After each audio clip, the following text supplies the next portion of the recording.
Ayətullah Əli Rıza Ərafi yeni ali rəhbər seçilənə qədər ölkəni müvəqqəti idarə edən İranın Rəhbərlik Şurasına daxil olub.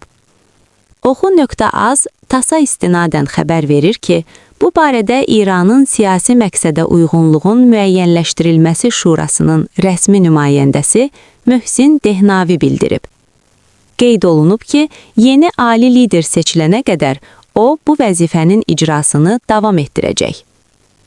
İsrailin zərbələri nəticəsində həlak olmuş ali lider Əli Xameneyinin xələfi seçilənə qədər İranın ali liderinin vəzifələrini Rəhbərlik Şurası icra edəcək. Oxu.az Al-Alam telekanalına istinadən xəbər verir ki, bu barədə İranın Ali Milli Təhlükəsizlik Şurasının katibi Əli Laricani bəyan edib. O, həmçinin qısa zaman ərzində İranın yeni rəhbərinin seçiləcəyini də bildirib.